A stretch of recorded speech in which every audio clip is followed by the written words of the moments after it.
Hello everyone, welcome to the channel physics with Sarang. तो कैसा रहा आप सभी का क्लास 10th का रिजल्ट? मैं आशा करता हूं सभी का रिजल्ट बहुत अच्छा रहा होगा। लेकिन अगर किसी कारणवश आपका रिजल्ट थोड़ा खराब चला गया है क्लास 10th का, तो उसका इफेक्ट आपकी क्लास 11th पर अब नहीं पड़ना चाहिए, क्योंकि क्लास 10th के मार्क्स इतने मैटर नहीं करते, लेकिन क्लास 11 12th आपकी पूरी लाइफ डिसाइड कर सकती है। तो क्लास 11th पर इफेक्ट बिल्कुल भी नहीं आना चाहिए क्लास 10th का। तो क्लास 11th की शुरुआत हम कैसे करें, क्लास 11th का फिजिक्स हम कैसे शुरू करें, ये सबसे पहले एक स्टूडेंट के मन में सवाल आता है कि क्लास 11th की फिजिक्स हम कहाँ से और कैसे शुरू करें। तो क्लास 11th की फिजिक्स अगर आपको स्टार्ट करनी है तो आप शुरू कीजिए इस कोर्स से, जो कि स्टार्ट हो रहा है 5th ऑफ जून से 2023, जो कि हमारा कोर्स होगा क्लास 11th के लिए। हमारा स्टार्ट हो रहा है 5th ऑफ जून से, जहां की हम शुरुआत किस तरीके से करेंगे। हम किस तरीके से शुरुआत करेंगे, हम सबसे पहले बेसिक वीडियोस बनाएंगे जो क्लास 9th और 10th के ऐसे कंसेप्ट हैं जो क्लास 11th में बहुत इंपॉर्टेंट हो जाते हैं, उनसे हम शुरुआत करेंगे इस कोर्स की।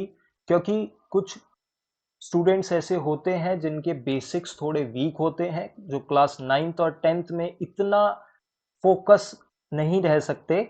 तो क्लास 9 10th के जो बेसिक कंसेप्ट्स हैं वो बहुत यूजफुल होते हैं क्लास 11th में। हम वहां से शुरू करेंगे इस कोर्स को, यानी कि बिल्कुल बेसिक से हम इस कोर्स को शुरू करेंगे। उसके बाद हम देखेंगे फिजिक्स क्या होता है, व्हाट इज फिजिक्स, जो कि हमारा chapter 1 physical world units and measurement का एक पार्ट है। तो फिजिक्स क्या होता है, फिजिक्स की जरूरत क्यों है, फिजिक्स कहाँ हमारी रियल लाइफ में काम आता है, तो फिजिक्स के बारे में हम जानेंगे। किस तरीके से फिजिक्स की शुरुआत हुई, फिजिक्स किस तरीके से एडवांस होता जा रहा है, उसके बारे में हम समझेंगे एक डिटेल्ड वीडियो बनाकर। और उसके बाद हम chapter 1 physical world units and measurement से शुरू करेंगे अपना कोर्स, जो कि बहुत ही इंपॉर्टेंट टॉपिक है। सबसे पहले क्लास 11th में आते ही स्टूडेंट सबसे बड़ी जो मिस्टेक करता है वो क्या करता है, वो अपने क्लास 9th और 10th वाले जो ख्यालात हैं उन्हीं से शुरू करता है। कि कहता है कि चैप्टर जो हमारा न्यूटन्स लॉज ऑफ मोशन है वो बहुत इजी लगता है मुझको, तो मैंने देखा है ये चैप्टर, तो अब मुझे शुरुआत इससे करनी चाहिए। लेकिन अब आपकी क्लास 9 9 10th जा चुकी है। अब आप छोटे बच्चे नहीं रहे हैं कि आप किसी भी चैप्टर से शुरू करेंगे और आपको समझ में आना शुरू हो जाएगा। अब आप क्लास 11th क्लास 12th जैसी बड़ी क्लासेस में आ चुके हैं। तो अब आपको एक सीक्वेंस से अपने कोर्स को करना होगा, यानी कि सीक्वेंस से अपने चैप्टर्स को पढ़ना होगा। तो हम स्टार्ट चैप्टर 1 से ही करेंगे, जो कि physical world units and measurement है। यूनिट्स एंड मेजरमेंट में आपका यूनिट्स आ गया, डायमेंशंस आ गया, फिजिक्स क्या होती है वो आ गया। यूनिट्स डायमेंशंस आपके टोटल क्लास 11 12th में काम आने वाले हैं।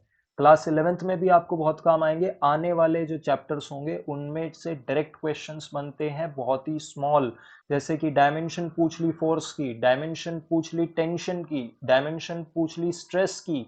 इस तरीके के क्वेश्चंस आपके क्लास 11th में बनेंगे। और इसी तरीके से मैग्नेटिक फील्ड की यूनिट पूछ ली, मैग्नेटिक फील्ड का डायमेंशन पूछ लिया। इस तरीके के क्वेश्चंस आपके चैप्टर 1 11th क्लास से ही शुरू हो जाएंगे।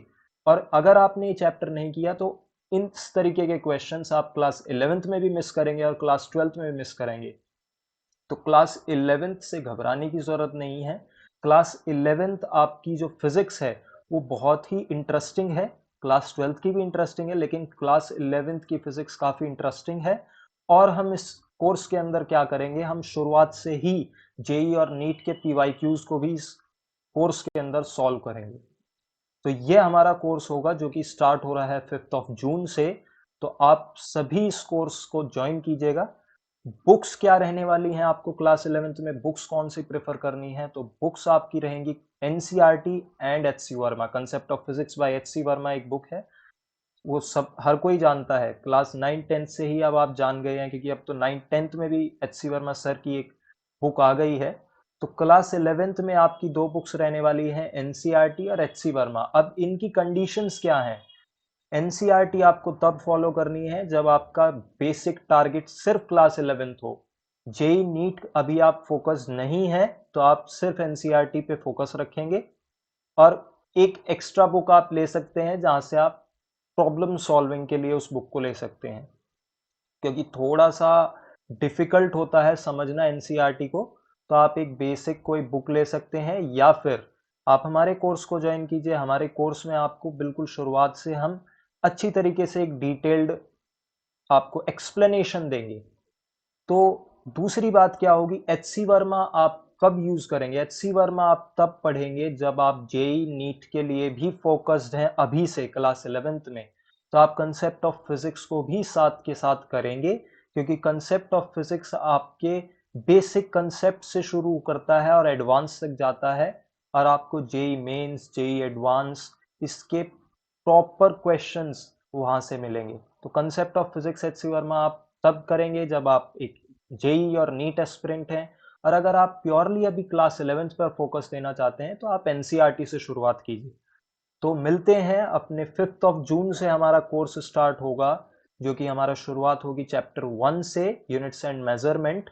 Till then subscribe the channel, और अगर आपको कोई भी डाउट है इससे रिलेटेड तो कमेंट सेक्शन में पूछें। और मिलते हैं 5th ऑफ जून को। देखना ना भूलिएगा, फर्स्ट वीडियो आएगी जहां पर हम कुछ बेसिक कंसेप्ट्स के बारे में बात करेंगे।